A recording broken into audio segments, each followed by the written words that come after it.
Sejenak kita kembali pada perjalanan Prabu Angling Darma yang selangkah lagi akan menuju Wahyu Mahkota Rama.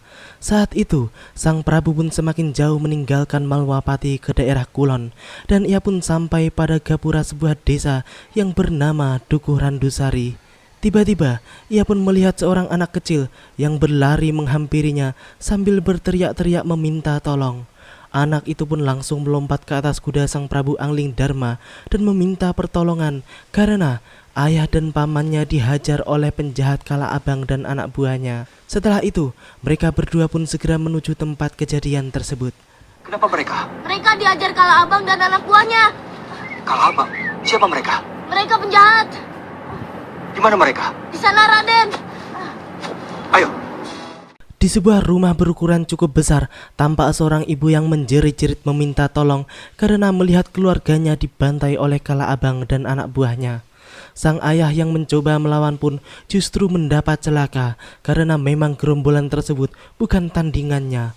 Angling Darma yang baru saja tiba di tempat tersebut pun langsung bertindak menghajar para penjahat tersebut. Sang Prabu yang mengaku bernama Jaga Kelana pun dengan mudah menghajar mereka. Bahkan, Kala Abang sendiri tampak sampai terjengkang beberapa tombak ke belakang setelah mendapat pukulan dari Jaga Kelana. Merasa dikalahkan dengan mudah oleh lawannya. Selanjutnya, Kala Abang pun mencabut keris pusakanya yang memiliki pamor sangat menggiriskan. Ia pun menerjang Jaga Kelana dengan keris pusakanya yang terlihat luar biasa. Namun, Jaga Kelana pun dengan ilmu meliwis putihnya mampu meredam serangan tersebut. Bahkan mampu memberikan serangan balasan yang membuat Kala Abang terlempar dan kemudian lari tunggang langgang.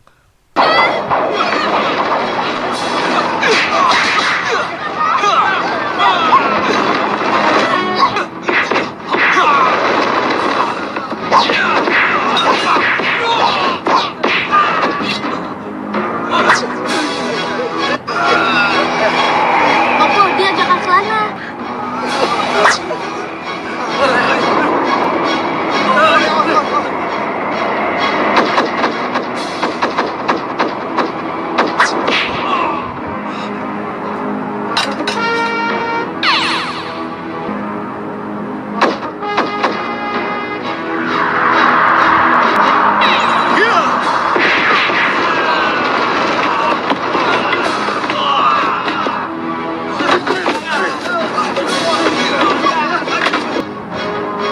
Terima kasih.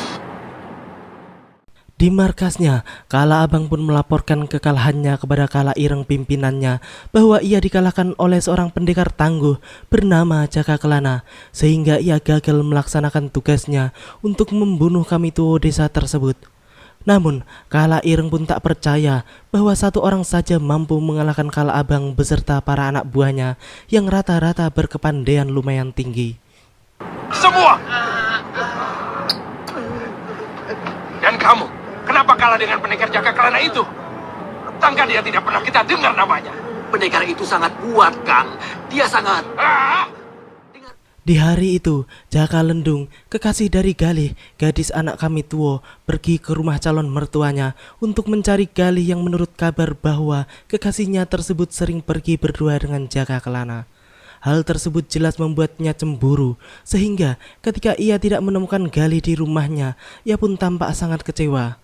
Ia pun kemudian menanyakan tentang keberadaan pendekar Jaga Kelana pada Kamituo dan istrinya. Namun, ia pun tidak mendapatkan jawaban yang memuaskan. Jaka Lendung sebenarnya sedang terbakar api cemburu karena ia merasa bahwa kekasihnya tersebut tengah bermain serong pada Jaga Kelana. Di mana pendekar itu? Saya ingin berkenalan dengannya.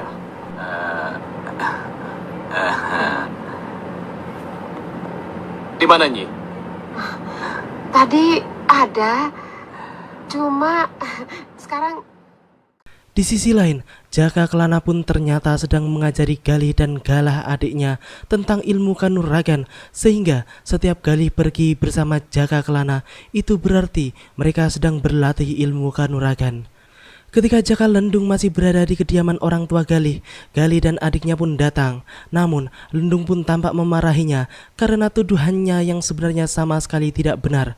Jaka Lendung pun kemudian merasa direndahkan oleh Galih karena dianggap tidak akan bisa mengalahkan Kala Abang, apalagi Kala Ireng, kakak seperguruannya, yang telah lama menguasai dan memeras desa tersebut. Mendengar semua itu, Jaka Lendung pun berjanji kepada Galih bahwa ia akan membawa kepala Kala Abang dan Kala Ireng untuknya.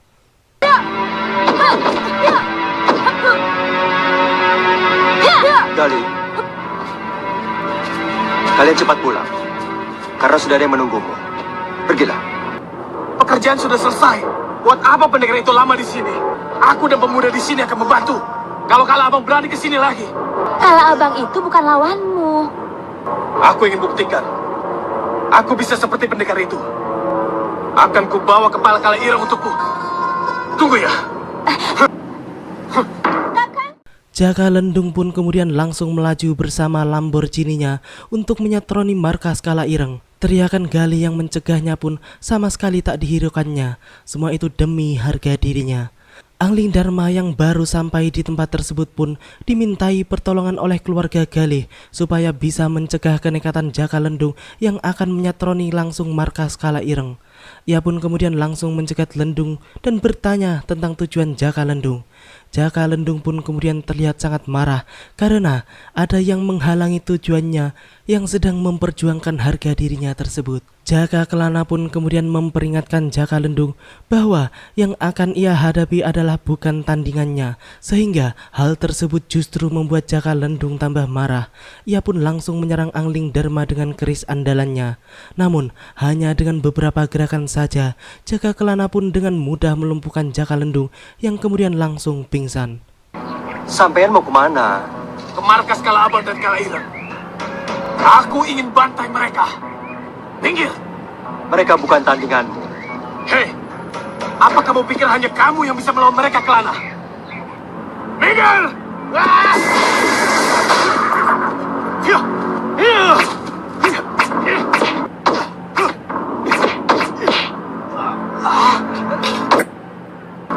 Kakang, Galih dan keluarganya yang panik melihat Jaka Lendung tidak bergerak-gerak lagi pun kemudian diperingatkan oleh Jaka Kelana bahwa Lendung sebentar lagi akan siuman dan tidak usah dikhawatirkan. Jaka Kelana pun kemudian berpesan kepada Galih supaya memberi pengertian kepada Lendung bahwa ia sendiri yang akan menyelesaikan masalah Kala Abang dan Kala Ireng. Jaka Kelana pun berpesan kepada Galih bahwa ia harus menjelaskan mengapa ia sering pergi dengan dirinya, dan yang terpenting adalah kini ilmu kanuragan Galih berada jauh di atas Jaka Lendung. Setelah itu, Jaka Kelana alias Prabu Angling Dharma pun segera pergi menuju markas Kala Ireng seorang diri. Lendung, jangan khawatir. Sebentar lagi dia akan siuman. Katakan padanya kalau dia sudah sadar. Urusan Kala Abang dan Kala Ireng, aku yang menyelesaikannya. baik Raden. Galih, jawab apa adanya, Ya Raden. bahwa semua itu karena kita latihan ulah kanuragan. Kalau perlu tunjukkan padanya bahwa ilmu yang kini kamu kuasai di atas kemampuannya. Ya Raden. Dan ini lebih penting, bilang padanya bahwa tugas utama dia adalah mencintaimu dan segera menikahimu. Ya Raden. Ya. Sementara itu di markasnya, Kala Abang yang baru saja pulang dari menarik upeti terhadap rakyat pun langsung menghadap Kala Ireng pimpinannya. Ia pun tampak membawa beberapa buah peti berisikan harta dan seorang wanita yang dibungkus dengan gulungan tikar. Kala Ireng yang melihat wanita tersebut pun langsung memarahi Kala Abang karena yang dibawanya adalah bukan permintaannya, akan tetapi yang ia maksudkan adalah Galih, anak gadis kami tua Randusari. Namun Kala Abang pun tampak mengelak karena kelihatannya ia pun sudah kapok berhadapan dengan pendekar Jaka Kelana. Mengetahui hal tersebut, akhirnya Kala Ireng pun memerintahkan Kala Abang dan seluruh anak buahnya untuk menuju Dukuh Randusari guna menghadapi pendekar sok jagoan tersebut. Buka. Bukan dia, tapi Galih. Galih tahu? Anak kami tua Ranusari. Aku inginkan Galih tahu. Cepat bawa dia kemari. Kumpulkan semua kekuatan. Belum juga mereka beranjak dari tempatnya, tiba-tiba salah satu penjaga gerbang pun melaporkan bahwa pendekar Kelana telah berada di pintu gerbang dan ingin bertemu dengan Kala Ireng. Mendengar laporan tersebut, Kala Ireng pun tampak kesal. Namun, ia pun segera memerintahkan semua pengikutnya untuk menyambut kedatangan pendekar Kelana tersebut. Mereka pun langsung mengepung Jaka Kelana dengan membuat sebuah lingkaran tanpa celah.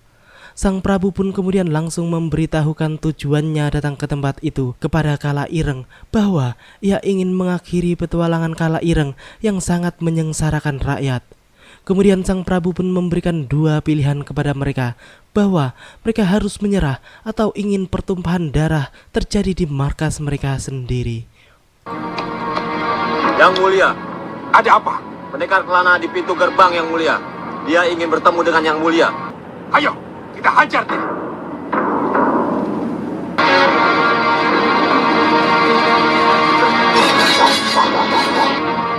Kamu pendekar Kelana itu? Iya, Untuk apa kamu datang kemari? untuk mengakhiri pungutan liar dan perampokan yang kamu lakukan. Hah? Menyerah atau darah kalian tumpah? Kala Ireng yang tidak terima mendengar semua itu pun langsung memerintahkan seluruh anak buahnya untuk mengeroyok Jaka Kelana. Namun dalam beberapa gebrak saja banyak sudah anak buah mereka yang tumbang. Hal tersebut membuat Kala Ireng gentar. Ia pun berbisik kepada Kala Abang bahwa mereka telah mengundang bencana, yang artinya bahwa mereka telah berbuat kesalahan besar karena ternyata Jaka Kelana berilmu sangat tinggi. Akan tetapi mereka tidak memiliki waktu lebih banyak lagi karena tampaknya sebentar lagi anak buah mereka akan habis. Kala Abang pun kemudian melompat menyerang sang Prabu dengan ganas. Akan tetapi dengan sekali gebrak saja sang Prabu pun bisa menundukkan Kala Abang. Kurang ajar! Hajar dia! Hop!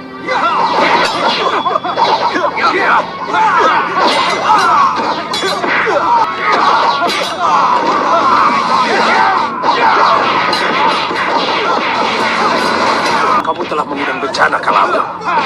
Iya kan? Ayo, hadapi. Baik Kakang. Ayo.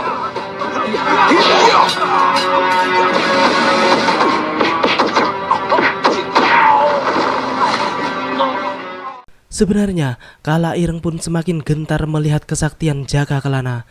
Melihat Kala Abang telah tumbang, maka mau tak mau ia pun turun tangan langsung menghadapi Jaka Kelana. Dengan jurus-jurus andalannya, ia pun berusaha mendesak lawannya. Namun semakin lama ia pun nampak semakin kesulitan dan justru beberapa pukulan Jaka Kelana mendarat di tubuhnya. Kala Ireng pun kemudian mengeluarkan senjatanya yang berupa sebuah pedang setan yang berkilauan. Dengan senjatanya tersebut, ia pun kembali bersemangat untuk menggempur Jaka Kelana.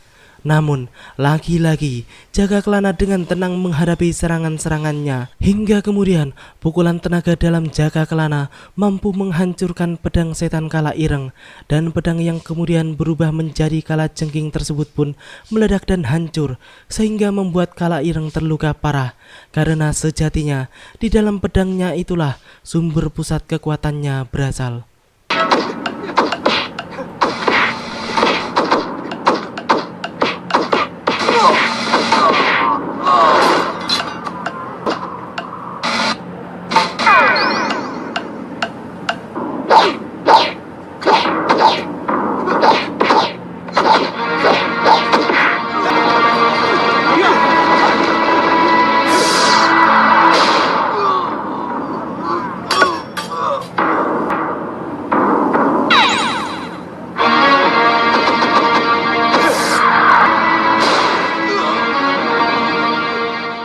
Setelah pertempuran tersebut selesai dan dimenangkan oleh Jaka Kelana alias Prabu Angling Dharma, kemudian Kala Ireng dan Kala Abang beserta seluruh anak buahnya pun menyerah, dan atas dasar perintah serta saran dari Jaka Kelana bahwa mereka harus bertobat dan kembali ke jalan yang benar.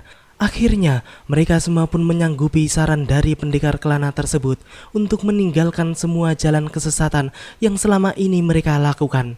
Galah yang sedari tadi memperhatikan dari jauh pertempuran tersebut pun menjadi sangat bersyukur karena ia menyaksikan sendiri bagaimana Kala Ireng bertekuk lutut di hadapan pendekar Kelana, dan yang lebih penting adalah bahwa orang-orang sesat tersebut pun mau bertaubat dan menyadari kesalahan-kesalahannya. Keberanian kalian itu hanya karena ilmu hitam yang kalian miliki. Cepat tinggalkan semuanya. Ya, kami akan mengikuti saran pendekar.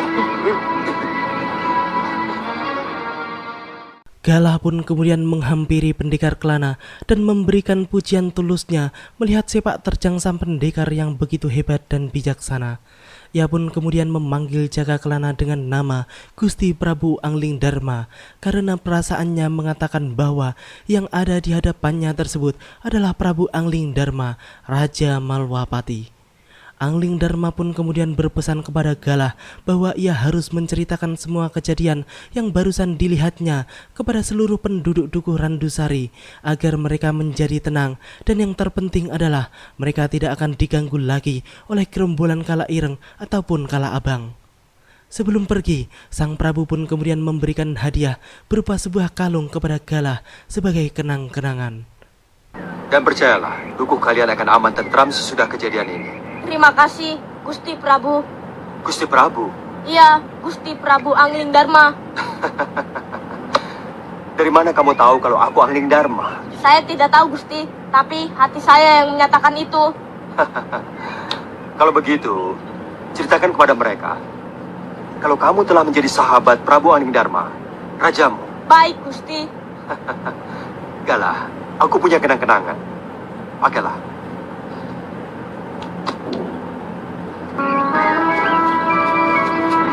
Sembah nuwun, Gusti Prabu. Selamat tinggal, Galah. Sahabat kecilku. Demikianlah akhir dari episode ini. Nantikan kelanjutan kisahnya di episode yang akan datang. Terima kasih bagi teman-teman semua yang udah mau nonton.